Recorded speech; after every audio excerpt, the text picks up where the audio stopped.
नमस्कार दोस्तों, मेरा नाम धर्मराज कुमार है। 2 दिन पहले कांग्रेस के नेतृत्व में INDIA इंडिया गठबंधन ने एक पत्रकारों की लिस्ट जारी की है, जिसमें भारत के सबसे बड़े बड़े चैनल घरों के मीडिया हाउसेस के सबसे बड़े बड़े पत्रकारों का नाम शामिल है।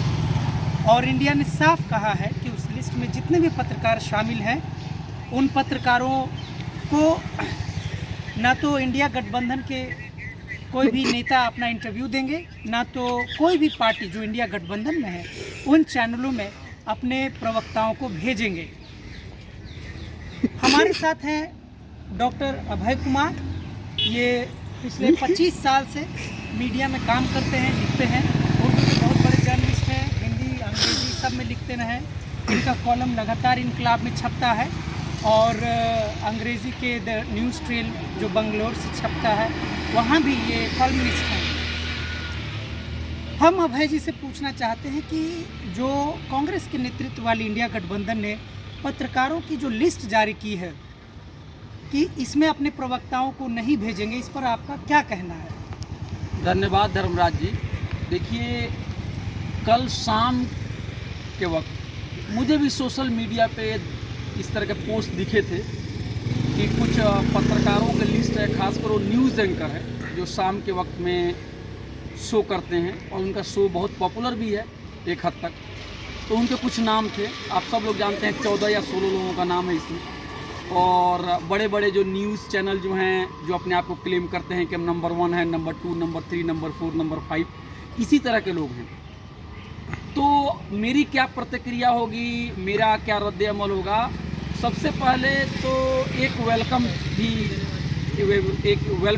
इसका स्वागत करना चाहिए, वेलकम करना चाहिए। इसकी एक वजह है कि जो इंडिया गठबंधन जो बना हुआ है, जो बीजेपी RSS के ख़िलाफ़ एक अल्टरनेटिव देने की कोशिश कर रहा है, कम से कम दावा कर रहा है उसका, तो उन्होंने जो 14 या 16 पत्रकारों की जो फहरिस्त जो लिस्ट जारी की है कि भाई हम इनके साथ बातचीत नहीं करेंगे, इनके शो में हम नहीं जाएंगे, तो ये एक बात की तरफ इशारा करता है कि देश में मीडिया की हालत ख़राब है। और इस बात को यहाँ का वंचित तबका आज से नहीं, वो बरसों बरसों से कह रहा था कि भाई मीडिया में जो है गड़बड़ी है, मीडिया एक ही तरह की बातों को दिखा रहा है।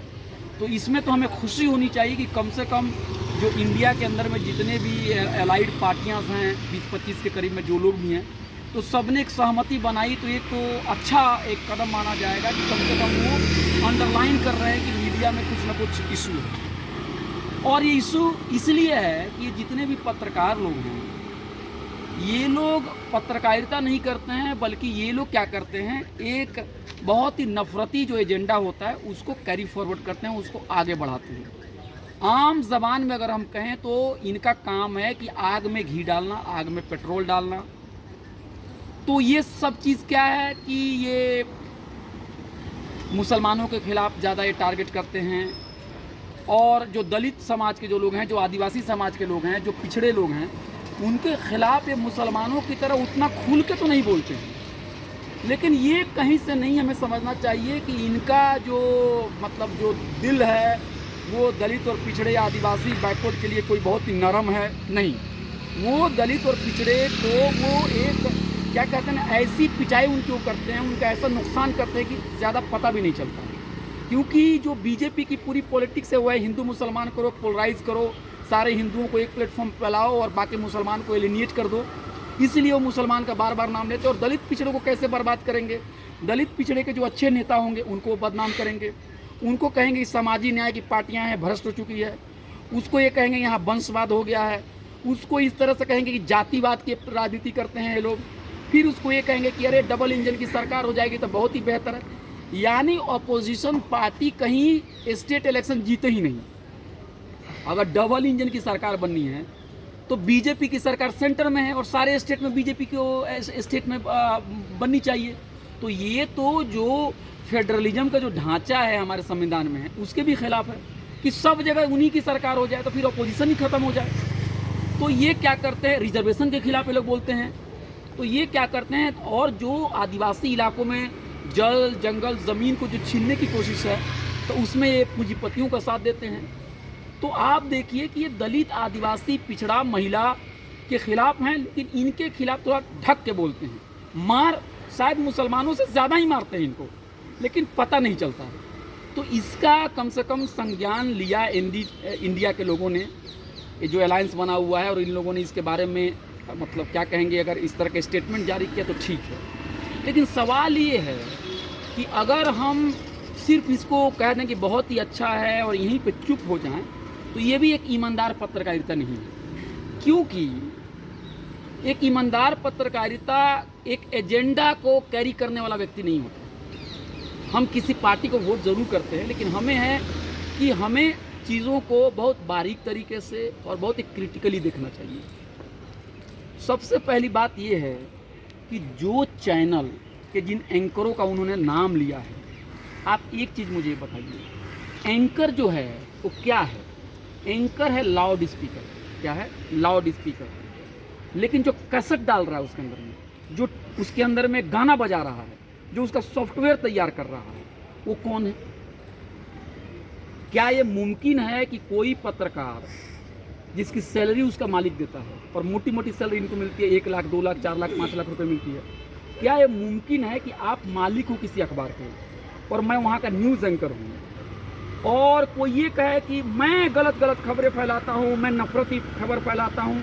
तो अगर मैं नफरती खबर फैलाता हूँ तो उसके लिए पहला जिम्मेदार तो न्यूज़ चैनल होना चाहिए। तो सबसे बड़ी कमी इस पूरे लिस्ट के अंदर में क्या दिख रहा है कि एक ही न्यूज़ चैनल के एक पत्रकार को तो आपने कह दिया कि हम इनके चैनल में नहीं जाएंगे, लेकिन जो दूसरा पत्रकार है उसके ऊपर आप खामोश हैं, या तीसरे पत्रकार के ऊपर खामोश हैं। सवाल ये भी तो उठना चाहिए कि तथाकथित जो मालिक है, जो खुद को कहता है कि हम लोकतंत्र के रक्षक हैं, हम चौथे या पांचवें पिलर हैं डेमोक्रेसी के, हम सच्चाई को बयान करने के लिए आए, हम जनता की आवाज़ है, हमें सच कहने का हक है, वो व्यक्ति जब नफरती चीज़ें उसके एंकर जब बोलते हैं, जैसे मान लीजिए कि मुसलमानों के खिलाफ बोलना, रिजर्वेशन के खिलाफ में बोलना, दलित आदिवासियों के खिलाफ बोलना, तो ये बात कैसे मुमकिन हो सकता है कि ये उस मालिक को खबर नहीं होगी? और आपको भी पता है कि न्यूज़ एंकर जो भी कैमरा के सामने बोलता है, स्क्रिप्ट कोई और लिखता है। हीरो जो डायलॉग फिल्म के अंदर में बोलता है तो डायलॉग कोई और लिखता है। अभय जी, ये बहुत ही आश्चर्य की बात है कि आप खुद एक पत्रकार हैं और पत्रकारों का नाम किसी लिस्ट में शामिल करके कोई एक उक्त राजनीतिक गठबंधन कह रही है कि हम इन पत्रकारों का बहिष्कार करेंगे, इनके चैनल में उनके शो में नहीं जाएंगे। हाँ, उनके शो में नहीं जाएंगे, उनको इंटरव्यू नहीं देंगे। तो लेकिन जिन पत्रकारों के नाम की लिस्ट जारी हुई है, उन पत्रकारों का कहना है कि ये हमारी पत्रकारिता के लिए गर्व की बात है कि आखिर हमने जो है, हम किसी राजनीतिक पार्टी की हित की बात नहीं करते हैं, इसलिए हमें पनिश किया गया है। वो लोग इसको बलिदान की तरफ देख रहे हैं उनका। और उसी लिस्ट के शामिल कुछ पत्रकारों ने कल ट्विटर पे एक मुहिम चलाया था कि यही राहुल गांधी पे क्वेश्चन करते हुए कि दादी ने 1975 के इमरजेंसी में प्रेस को बैन किया था, और अब राहुल गांधी दोबारा प्राइम मिनिस्टर बनने के लिए फिर से पत्रकारों का बहिष्कार कर रहे हैं, मीडिया का बहिष्कार कर रहे हैं, उन्हें टारगेट कर रहे हैं। इस पे आपका क्या कहना है? देखिए, ये जो मुहिम जो चला रहे हैं ये बिल्कुल गलत है, क्योंकि राहुल गांधी या फिर इंडिया ने ये नहीं कहा है कि हम आपके चैनल को बंद कर रहे हैं। उन्होंने ये भी नहीं कहा कि हम आपका बिजली काट देंगे, क्योंकि सत्ता में तो है नहीं। अगर आप नफरती चीज़ फैलाएंगे, अगर आपका सरोकार है ही नहीं पत्रकारिता का, तो कम से कम इतनी आज़ादी तो मुझे होनी चाहिए कि हम आपके चैनल में ना जाएं। वो तो बेसिकली राहुल गांधी या इंडिया के जो लीडर्स हैं, वो तो सिर्फ ये कह रहे हैं कि टाटा बाय बाय। इसमें ये कहना, तो वो ऐसे भी नहीं भेज सकते थे, उसको कहने की क्या बात है? और वो उनका पार्टी का निर्णय है, वो अपने पार्टी का निर्णय पार्टी के भीतर लेते हैं। इसको बाज़ार में इस तरीके से, मतलब कि राजनीति के बाज़ार में, पत्रकारिता की दुनिया में, ये तो एक तरीके से पत्रकारों पर सीधा हमला आपको नहीं लगता है? नहीं, आपने सही ये बात कही कि वो नहीं भी भेजते, इसको कहने की क्या बात है? ठीक है। मैंने आपको शुरू में क्या कहा कि जिस इस तरह की जो खबर आई है कि हम इतने न्यूज़ एंकर जो नफरती लोग हैं इनके पास हम नहीं जाएंगे, मैंने उसका वेलकम भी किया, इसलिए कि कम से कम इन लीडरों ने पत्रकारिता और मीडिया में इतनी गंदी गंदी चीज़ें चल रही है, लोगों की रोजी रोटी पे उससे असर पड़ रहा है, इसको कम से कम तवज्जो तो दिया। इस सेंस में मैं कह रहा हूँ कि हमें इसका वेलकम करना चाहिए। लेकिन मैंने उसके साथ और भी बातें कही कि ये जो अटेम्प्ट इंडिया का है वो हाफ हार्टेड है, वो अधूरा है, वो पूरा नहीं है। क्यों? एक पहला रीज़न मैंने आपको ये दिखाया कि जो भी एंकर बोलते हैं उसका स्क्रिप्ट कोई और तय करता है, उसके मालिक उसको तय करते हैं। तो ये कैसे हो सकता है कि हम एक चैनल के एक एंकर के पास नहीं भेजेंगे और दूसरे एंकर के पास भेजेंगे? दूसरा सवाल एक और देखिए, मीडिया जो है उसकी एक पॉलिटिकल इकोनॉमी होती है। मीडिया को फंडिंग कौन कर रहा है, मीडिया के पीछे पैसा किसके लग रहा है? तो ये सवाल भी तो उठाना चाहिए। देखिए मीडिया में आजकल हुआ क्या है कि आप देखेंगे कि लोकतंत्र को कहा जाता है कि जहाँ पे मल्टीपल वॉइसेस आनी चाहिए, जितने अलग अलग लोगों के अखबार, उनके विचार, उनके न्यूज़ चैनल होना चाहिए। लेकिन हुआ क्या है कि लोकतंत्र हमारे देश में है, लेकिन जो बड़े बड़े न्यूज़ चैनल हैं वो क्या हो रहा है, देखने में अलग अलग नाम लिख रहा है कि कोई न्यूज़ 1 है, कोई न्यूज़ 2 है, न्यूज़ 3 है, न्यूज़ 4 है, न्यूज़ 5 है, 10 है, 20 है, 100 है, 1000 है। लेकिन अगर आप पर्दे के पीछे, अगर आप पर्दा हटा के देखेंगे तो पाएंगे कुछ ही पूंजीपति लोगों का पैसा हर जगह लगा हुआ है। मैंने कहने का मतलब है दुकानें अलग अलग हैं, लेकिन आप देखेंगे 3 और 4 मालिकों ने ही अलग अलग दुकानों को खरीद लिया है। आप ये कहना चाहते हैं कि ये जो राजनीतिक पार्टियों के बड़े बड़े प्रमुख हैं, नेता हैं, राहुल गांधी जी हैं, मल्लिकार्जुन खड़गे जी हैं, राजद के लालू प्रसाद यादव जी हैं, डीएमके के स्टालिन है, सारे लोगों की सहमति से अगर यह लिस्ट जारी हुई है तो आप ये कहना चाह रहे हैं कि उनके मालिकों की लिस्ट जारी करनी चाहिए थी इन एंकरों की बजाय? नहीं, उसके साथ नहीं, एंकर का जारी किया उसमें कोई दिक्कत नहीं है, लेकिन ये भी कहना चाहिए कि क्या ये सच नहीं है कि 2, 3, 4 बड़े घराने, बड़े पैसे वाले कारपोरेट हाउसेस, मीडिया के जितने भी इम्पोर्टेंट जो उनके चैनल्स हैं उनके मालिक वही हैं, डायरेक्टली इनडायरेक्टली। हो सकता है कि उनका पैसा किसी और को लगा हो, कोई और उसमें लगाया हुआ हो, लेकिन समझदार लोगों को पूरा पता है कि कौन पीछे से तय कर रहा है, एजेंडा को कौन तय कर रहा है। आप एक चीज़ देखिए, जब इतने न्यूज़पेपर्स हैं अलग अलग और भारत में कितनी विविधता है आपको पता है। जब विविधता का क्या मतलब हो, डाइवर्सिटी का क्या मतलब हो कि इंटरेस्ट अलग अलग है, दलित के इंटरेस्ट, ओबीसी के इंटरेस्ट, ऊंची जाति के इंटरेस्ट, महिला के इंटरेस्ट, नॉर्थ इंडिया के लोगों का इंटरेस्ट, साउथ के इंडिया के इंटरेस्ट, किसान का इंटरेस्ट, मजदूर का इंटरेस्ट, इसके इंटरेस्ट अलग अलग इंटरेस्ट हैं। तो हमको अलग अलग पेपर भी चाहिए, अलग अलग तर्जुमान भी चाहिए उसका। लेकिन होता क्या है कि जितने भी चैनल्स हैं और जितने भी न्यूज़पेपर्स हैं, कहने के लिए कोई चैनल 1 है, कोई चैनल 2 है, लेकिन सबके पीछे क्या हो रहा है, पैसा कुछ ही लोगों का लग रहा है। और एक और इंटरेस्टिंग चीज़ है, ये भारत में ही शायद हो रहा है या दुनिया के कुछ हिस्सों में भी हो रहा है, कि जो मीडिया हाउसेस चलाने वाली जो कारपोरेट हाउसेस होती हैं, तो होना तो वही चाहिए कि जो मीडिया का बिजनेस करे वो मीडिया का ही करें। लेकिन आजकल क्या हो रहा है कि जो लोग मीडिया को खरीद रहे हैं, जो लोग मीडिया को चला रहे हैं, उनका असल बिजनेस कुछ और है, वो माइनिंग बिजनेस में है।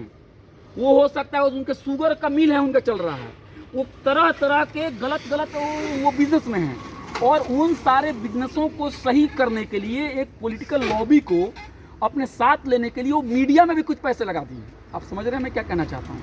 यानी समझ लीजिए कि आपका असली धंधा शराब बेचना है, और शराब बेचने वाले धंधे को या शराब की जो आपकी भट्टी है उसको जस्टिफाई करने के लिए आपने एक पेपर भी खोल लिया और पेपर में अपने पैसा लगा दिया, और पेपर में नेताजी की खबर छप रही है, और वो नेताजी प्रशासन की मदद से आपके भट्टी जो शराब की भट्टी है उसको भी प्रोटेक्शन दिए हुए हैं। तो एक बहुत ही क्या कहते हैं विशेष और जहरीला नेक्सस है। उद्योग धंधे, उसके अंदर में करप्शन, उसके अंदर में लीडरों से फेवर लेना, गवर्नमेंट से उसको क्या कहते हैं उससे सपोर्ट लेना, अलग तरीके से गलत तरीके से लेना, और कुछ पैसा मीडिया में लगाकर फिर गवर्नमेंट की तारीफ करना, उसके एजेंडे को कैरी करना। और गवर्नमेंट को एजेंडे को जब आप कैरी करते हैं, वो इलेक्शन जीत के आती है, तो अंत में क्या होता है, फिर आपको मदद भी करती है। तो इसको हम लोग क्या कहते हैं कि देखने में अखबार बहुत हैं, देखने में रेडियो बहुत हैं, देखने में वेबसाइट बहुत हैं, लेकिन जो चैनल मैटर करते हैं, जिनका रीच है, उन सब पर कुछ ही पूंजीपतियों का कब्जा है। इस पे भी तो सवाल उठना चाहिए। अगर सही में एनडीए जो है वो कह रहा है कि हम धर्मनिरपेक्ष हैं, हम समाजी इंसाफ चाहते हैं। एक और तीसरी बात ये देखिए, जो अखबार में काम करने वाले जो मजदूर हैं, जो वर्कर्स हैं, जो लेबरर्स हैं, जो पत्रकार हैं, उनकी सैलरी जो है उसका कोई ठिकाना नहीं है। कोई लाखों में पार रहा है, कोई 10,000 में काम कर रहा है। अब मैं अपना एग्जांपल दे रहा हूँ, जब मैं Indian institute of mass communication में यहीं जेएनयू में पढ़ने आया था, आज से क्या कहेंगे 15 साल पहले की बात है, तो उस ज़माने में हमें फीस देना पड़ता था 15,000 25,000 रुपये, सुन लीजिए। और आज फीस 5 गुना ज़्यादा हो गया, 4 गुना ज़्यादा हो गया, 3 गुना ज़्यादा हो गया। लेकिन सैलरी उस ज़माने में मुझे मिलती, जब ट्रेनी रिपोर्टर में था तो 16-17 हज़ार रुपये मुझे मिल जाते थे। आज 15-16 हज़ार रुपये नहीं मिल रहे हैं। तो आप देखेंगे कि फीस तो बढ़ रहे हैं 3 गुना, 4 गुना, 5 गुना, लेकिन सैलरी घट रही है। तो सैलरी भी एक इशूज़ है। पत्रकारों का कोई यूनियन नहीं है कहीं पे। अगर अरे आप बताइए, जब सबका यूनियन है, राइट टू एसोसिएशन कॉन्स्टिट्यूशन का फंडामेंटल पार्ट है, आप उसको छीन नहीं सकते हैं। आप कहीं भी यूनियन बनाइए तो 2 मिनट के लिए कोई टॉलरेट कर सकता है, लेकिन पत्रकारिता में आप यूनियन बनाएंगे तो उसी दिन आपकी नौकरी चली जाएगी। तो जो इंडिया गठबंधन ने जो लिस्ट जारी किया है जी, वो तो पत्रकारों का एक खास यूनियन ही है, उसमें खास ही चैनल के खास एंकर हैं। और यह भी दिलचस्प बात है कि उस सूची में जितने भी पत्रकार आए हैं सब के सब सवर्ण जाति, उस पे भी आ रहा, उस पे भी सवर्ण जाति, उस पे भी सारे पत्रकार सवर्ण भी आ रहा हूँ। तो उनका तो यूनियन है ही, भले घोषित ना हो, भारत सरकार की नज़र में ना हो। नहीं, आप वो सही कह रहे हैं। मैं उस दूसरे सेंस में कह रहा हूँ कि पत्रकारों का यूनियन नहीं है। आपका जो जाति का जो सवाल है, सामाजिक न्याय का सवाल है, उसमें भी मैं आता हूँ। पॉलिटिकल इकोनॉमी की बात हो गई। एक और जाति के सवाल पर मैं 1 मिनट में आता हूँ। इस देश में इंस्टीट्यूशन है जिसका काम है पत्रकारों को और पत्रकारिता कैसा चल रहा है उसको मॉनिटर करना। मॉनिटर करने का मतलब ये नहीं है कि उस पर अंकुश लगाना, मगर कुछ तो जवाबदेही होनी चाहिए ना। प्रेस काउंसिल है, उसका क्या रोल है? कभी आप पढ़ते हैं कि प्रेस काउंसिल ने कोई नफरती खबर के बारे में किसी को समन किया, किसी को नोटिस दिया? आप हिंदी पत्रकारिता को देख लीजिए, देखिए हिंदी दिवस भी कल मना हुआ है। हिंदी पत्रकारिता जो है उसकी सबसे बुरी हालत है। एक भी इन्वेस्टिगेटिव जर्नलिस्ट आपको उसके अंदर में नहीं मिल रहे, एक ढंग की स्टोरी नहीं मिलती है। हिंदी पत्रकारिता को एक खास समुदाय, एक खास धर्म का अखबार बना दिया गया है। और हिंदी पत्रकारिता में 4 या 3 जातियों के अलावा आपको कोई भी पत्रकार ऊपर नहीं मिलेगा। ये जाति का आप नाम लेना पसंद करेंगे दर्शकों के लिए? आप जानते हैं कि कौन सी जाति? जो जातियां हर जगह 80 से 85% जो जातियां हैं, जो हजारों सालों से दलितों और पिछड़ों को गुलाम बना के रखी हुई हैं, वो जातियां का तो आप नाम जानते ही हैं, है ना? लेकिन आप ये कह रहे हैं उत्तर प्रदेश जैसे बड़े सूबे के सबसे लोकप्रिय पूर्व मुख्यमंत्री श्री अखिलेश प्रसाद यादव जी खुद ही अंजना ओम कश्यप के शो में कह चुके हैं कि हम मीडिया हमारे पक्ष में बात नहीं रखती है और एक सत्ता पक्ष के लिए, मतलब भाजपा के पक्ष में अपना न्यूज़ चलाती है। लेकिन जब खुद अखिलेश यादव मुख्यमंत्री थे तो उनके जैसे मुख्यमंत्री के काल में ही अंजना ओम कश्यप जैसे लोगों का जन्म होता है, तो यह भी तो विरोधाभास है। आपने बिल्कुल सही कहा, उसमें भी हम आते हैं। एक सेकंड का मुझे टाइम दे दीजिए। मैंने कहा कि जब जातियों का नाम लेना चाहते तो मुझे कोई नहीं है, ब्राह्मण, कायस्थ, भूमिहार और क्षत्रिय, खासकर नॉर्थ इंडिया के बेल्ट में, है ना। अब अगर साउथ में जाते हैं तो इसी जो जनरल कास्ट जो हैं, अब उनके अलग अलग नाम से उनको वहाँ पुकारा जाता है। माने जो लोग दलित, पिछड़ा, आदिवासी नहीं हैं, दलित, पिछड़ा, आदिवासी माइनॉरिटीज़ नहीं है। माइनॉरिटीज़ में भी जो मुसलमान और जो ईसाई हैं, जो लोग थोड़े बहुत पढ़े लिखे हैं, बड़े बड़े एलिट जगह से पढ़े हैं, अलीगढ़ से पढ़े हैं, कहीं से पढ़े हैं, जेएनयू से पढ़े हैं, वो एक के दुके दिख जाते हैं, एक के दुके कश्मीरी भी दिख जाते हैं। थोड़ा उनको अंग्रेज़ी आती है, थोड़ा उनका कल्चर कैपिटल। लेकिन मुसलमानों में जो पसमानदा हैं, जिनको उर्दू बोलने भी नहीं आती है, इसलिए नहीं आती है कि उनको उर्दू से प्रेम नहीं है, उनके इलाके में आप उर्दू का टीचर ही नहीं दोगे तो कहाँ से बन पाएंगे। जो आदमी सफाई का काम कर रहा है, जो आदमी ईंट पत्थर का काम कर रहा है, उससे आप तवक्को करेंगे कि वो फंसी उर्दू बोले, तो वो भी मुमकिन नहीं है। तो उर्दू हिंदी से भी वंचित के, अंग्रेज़ी तो दूर की बात, ऐसे लोग भी पत्रकारिता में नहीं है। दलित तो कहीं है ही नहीं है, अरे पिछड़ा भी नहीं है कहीं पे। मैं आपको बता रहा हूँ, कोई भी इम्पोर्टेंट पोजीशन में कोई पिछड़ा नहीं है। और आपने कहा ये सोशल जस्टिस का सवाल जो है ये बहुत इम्पोर्टेंट है। इस पर जो लोग इंडिया के लोग हैं, इस पर भी उनको बोलना चाहिए कि भाई हम जब सत्ता में आएंगे या हम जब सरकार बनाएंगे तो हम कुछ इस तरह की पॉलिसी लाएंगे जहाँ पे यूनियन भी हो, इस तरह का रेगुलेशन भी हो कि जो गलत धंधे में जो व्यापार कर रहे हैं वो लोग पत्रकारिता के मालिक न बन जाएं। शराब का भट्टी भी चला रहे हैं और बाद में पता चल रहा है कि आप अखबार के भी मालिक हो। एक मैं एग्जाम्पल दे रहा हूँ, वो तरह तरह के बिजनेस वो कर रहे हैं, आप समझ रहे हैं। वो शराब की भट्टी का मैं एक एग्जाम्पल दे रहा हूँ कि आपका धंधा अगर आप पत्रकारिता कर रहे हैं तो आप न्यूज़ से रिलेटेड ही काम कीजिए, तो आप दूसरे धंधे में क्यों हैं? यानी आप वहाँ की चीज़ों को छुपाने के लिए आते हैं और कहना पड़ेगा कि दलित और आदिवासी को आप रिजर्वेशन देंगे, क्यों नहीं देंगे? अच्छा, यूएस में बहुत सारे जगह पे एक अफर्मेटिव एक्शंस हैं, आप उनको सरकार कह सकती है कि अगर आपके न्यूज़पेपर में एडिटर अगर कोई दलित होगा या कोई पिछड़ा होगा तो क्या होगा, हम आपको कुछ इंसेंटिव देंगे, हम आपको कागज़ सस्ते पे दे सकते हैं, हम आपको बिजली का रेट 1 रुपये कम कर सकते हैं, आपको ज़मीन देने में कुछ हम आपको हम मदद कर सकते हैं। तो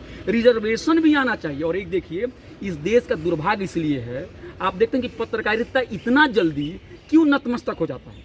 देखिए, सोचिए मेरी बात, सत्ता की तरफ से कोई ट्वीट आया, उस ट्वीट पे ही पूरे दिन में खबर बनती। इसलिए बनता है कि सत्ता वर्ग में बैठे हुए जिस जाति और धर्म के लोग हैं, उसी धर्म की आइडियोलॉजी और उसी धर्म से रिलेटेड लोग सब अखबार में बैठे हुए हैं। अरे पार्लियामेंट में आपको दलित और पिछड़ा दिख भी जाएगा, लेकिन न्यूज़पेपर के ऑफिस में आपको नहीं दिखेगा। नहीं दिखेगा, मैं आपको बता रहा हूँ, एक भी नहीं दिखेगा। अगर कोई चला भी गया तो उसको इस तरह से प्रताड़ित किया जाएगा, उस तरह से ह्यूमिलिएट किया जाएगा कि तुमको बोलने नहीं आता है, तुमको लिखने नहीं आता। अब एक एग्जांपल मैं देता हूँ, मीना कोतवाल जी का नाम आप जानते हैं। मीना कोतवाल जी मेरे ही एमसी से पढ़ी हैं, मेरे से जूनियर हैं। वो जब बीबीसी में गई तो बीबीसी में जाने के बाद क्या होता है कि उनको कुछ ही दिन के बाद बाहर कर दिया गया, लेकिन वहाँ पर जितने झा लोग हैं उनको किसी ने बाहर नहीं किया। और आज जब वो बाहर निकली और छोटे से मोबाइल लेके और इधर उधर पत्रकारिता करने के बाद आज उनको न्यूयॉर्क टाइम्स और बड़े बड़े अखबार में उनके ऊपर प्रोफाइल छप रही। तो इस देश का यही दुर्भाग्य है कि दलित और पिछड़ा तो एक तो पत्रकारिता के लिए फीस नहीं दे सकता है, अगर फीस दिया तो उसको नौकरी नहीं मिलेगी, अगर नौकरी मिलेगी तो आप उसको प्रताड़ित करके बाहर कर देंगे। इसलिए मैं कह रहा हूँ,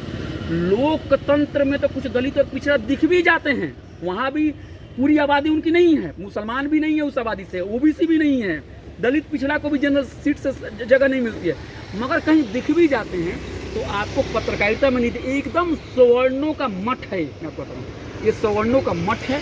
इसलिए मेरी अपील है इंडिया के जो टीम लीडर्स हैं आपके चैनल के माध्यम से कि आपने जो शुरुआत की है उसको अंजाम तक लेके जाइए और आप वादा कीजिए कि आप जब आएंगे तो आप दलित और पिछड़ों को आगे लाएंगे। और एक और आखिरी बात मैं कहना चाहता हूँ कि जितनी पार्टियां हैं, ये तो आपने वो नफरती चैनल एंकर्स का नाम दे दिया, आपके मुखपत्र क्यों नहीं निकलते हैं? आपका कोई चैनल क्यों नहीं है? अब देखिए, ये इंडिया वाले भी लोग हैं, या तो इनका मुखपत्र नहीं निकलता है, इनका कोई पेपर नहीं है, इनका कोई अपना कुछ नहीं है, और अगर किसी ने कोई पेपर भी निकाल दिया तो पेज नंबर 1 से लेके और लास्ट पेज तक ये अपने लीडर का ही फोटो छापते हैं। ये कौन सी पत्रकारिता है? अरे कोई पेपर निकला तो क्या, अगर मैं कांग्रेस का पेपर निकालूंगा तो क्या पहले पेज से लेकर आखिरी पेज तक राहुल गांधी का ही फोटो डालूंगा? अगर मैं समाजवादी पार्टी का कोई मुखपत्र निकाला तो क्या पहले पेज से लेकर आखिरी पेज तक मैं समाजवादी पार्टी का ही लीडर का ही फोटो डालूंगा? ये पत्रकारिता नहीं, ये चमचागिरी है। आप देखिए, एक ज़माने में बहुत बड़ा अखबार हुआ करता था, कौमी आवाज़ हुआ करता था, और वो अखबार भी आजकल देखिए कि वो भी उसकी भी कोई ताकत नहीं। मैं आपको बता रहा हूँ अपना एक पर्सनल एक्सपीरियंस। कौमी आवाज़ जो है, जो कि कांग्रेस पार्टी से उसका कहीं ना कहीं सरोकार है, उस अखबार में उर्दू में मैंने लिखने के लिए मैंने कहा, और उसके एक एडिटर साहब से मैंने फ़ोन करके कहा कि सर हमारी कोई आमदनी नहीं है, हमारी कोई आमदनी नहीं, मैं आपके लिए लिखना चाहता हूँ, मैं भी सेकुलर ख्याल का हूँ, तो मैं कुछ आप मुझे पेमेंट कर दीजिएगा, मुझे रूम का किराया, कुछ खाने पीने के लिए मुझे ज़रूरत पड़ती है। वो महाशय मोहतरम ने मुझे क्या कहा, अभी हमारी हालत ठीक नहीं। तो मैं कांग्रेस पार्टी से पूछना चाहता हूँ, एक पत्रकार जो पढ़ा लिखा बेरोजगार है, वो लिखना चाहता है, तो आपके दफ्तर से आपका जो एडिटर है वो उसको मजदूरी लिखने का पैसा 1000 रुपया 2000 रुपया नहीं दे सकता है, उसको एक नौकरी नहीं दे सकता है। लेकिन जब प्रियंका गांधी और राहुल गांधी किसी मजलिस में जाते हैं, किसी अधिवेशन में जाते हैं, तो लाखों लाखों रुपए का फूल और माला जो है सड़कों पर बिछा कर उनका स्वागत किया जाता है। तो मैं ये कह रहा हूँ कि हाफ हार्टेड अटेम्प्ट लेने से कोई न्याय और इंसाफ नहीं होता है।